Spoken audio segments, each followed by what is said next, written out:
911 operators of Reddit, what are some of the funniest things someone has called in for? I briefly worked as a 911 operator.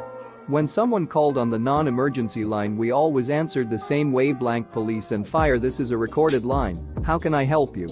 We get a call on that line, I answer as usual, and a very inebriated sounding woman asks the following: hypothetically speaking, if my boyfriend had a few grams of cocaine and I called the police to tell them about it, would either of us get into any trouble?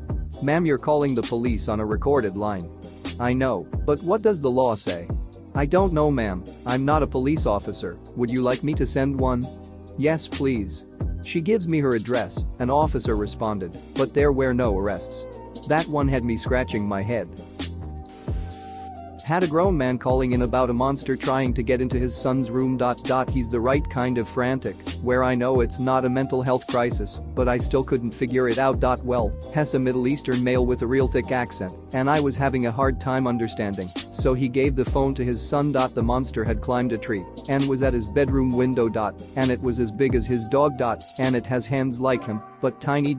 Wait, what? Right there, I told the kid to see if it had rings on his tail. Yes. They had just moved to America a month ago and had never heard of raccoons. I couldn't mute myself fast enough, and the father heard me laughing. I think that's what helped calm him down. I explained what a trash panda was and welcomed him to our wild jungle. I had a guy call in on 911 because he was concerned about a seagull he thought was injured in a Chipotle restaurant parking lot. Apparently, while on the phone, he tried to pick up or check on the bird, at which point the bird started squawking. Then he started freaking out, and I started having trouble telling them apart. Then there I could hear what might have been wings flapping, a brief silence, and suddenly the guy started hyperventilating and screaming he needed an ambulance because he was having a heart attack and that the bird flew off. I wasn't sure if he was being serious, so I got him over to EMS as a precaution. Upon transfer and getting EMS on the line, he got very quiet and said, "I think I'm okay, I'll call you back later," and hung up and would not answer on callback. I still wonder about Steven Seagal when I drive by a Chipotle.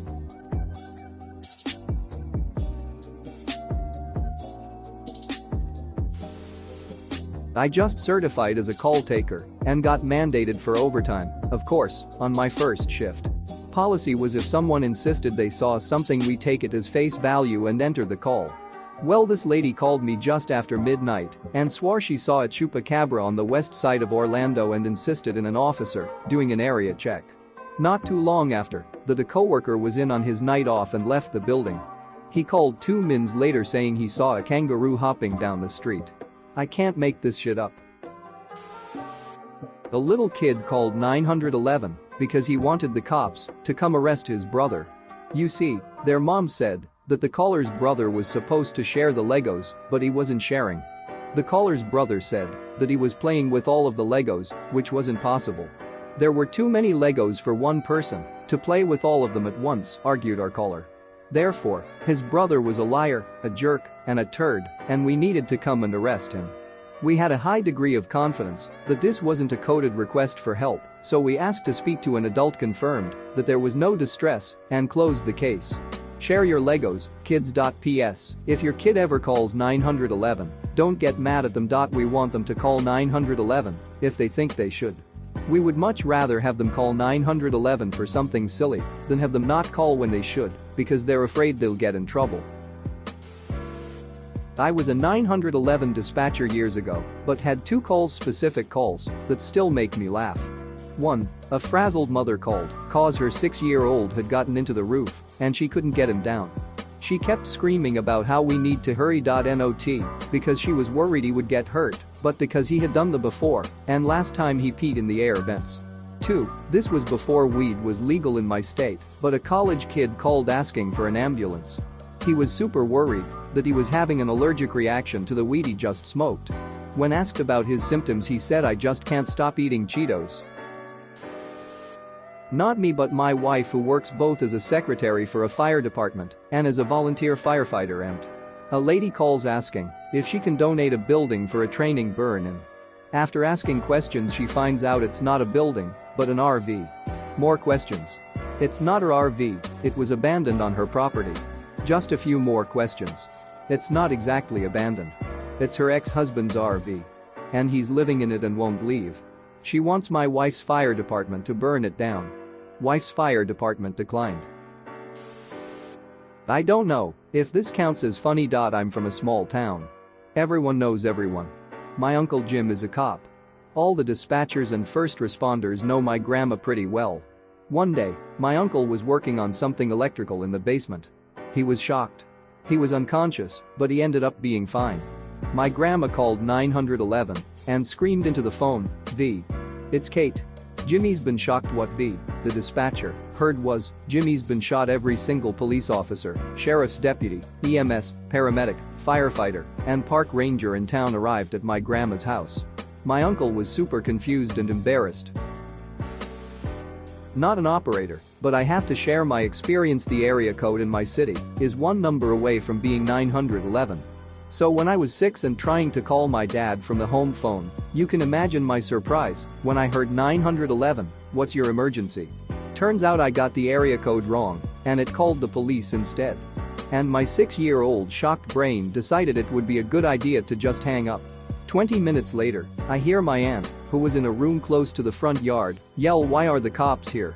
My parents had to explain to the police what was going on, and the cops gave me the friendly reminder to not hang up when you accidentally call the police.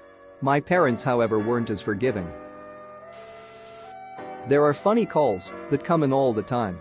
I talked to a pizza delivery guy who couldn't reach his destination because a defiant chicken was standing in the middle of the road.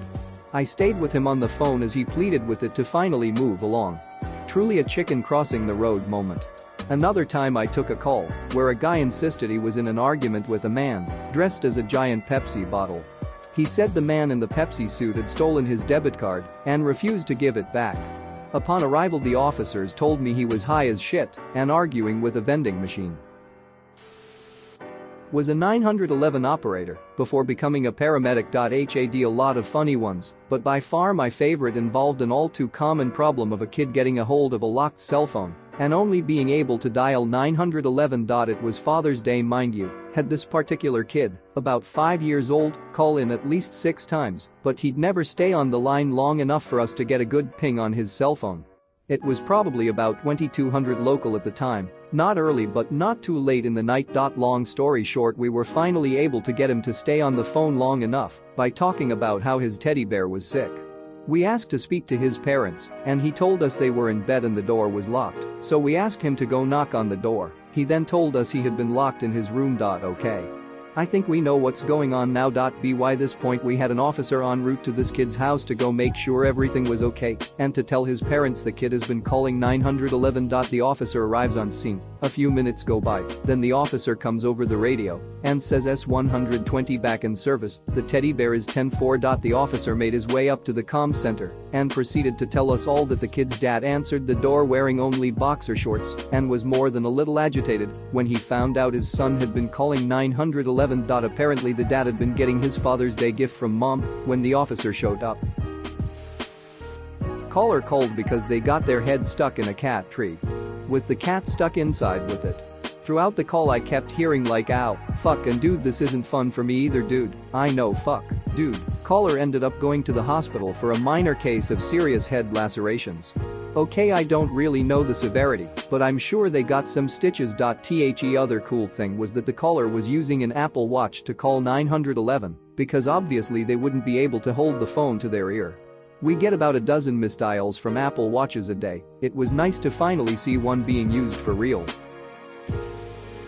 At the time this wasn't funny, but hindsight and all. It's Thanksgiving Day morning and I've just started my shift around 5 a.m. I'm the only one working for the day shift and settle in for what should be a mostly peaceful day of hanging out, eating food, playing New Vegas, and relaxing. Then my 911 line rings. I pick it up and go through the usual rundown, only to be greeted not by someone with a medical emergency, a fire, crime in progress, nothing like that. She needed help with making a turkey.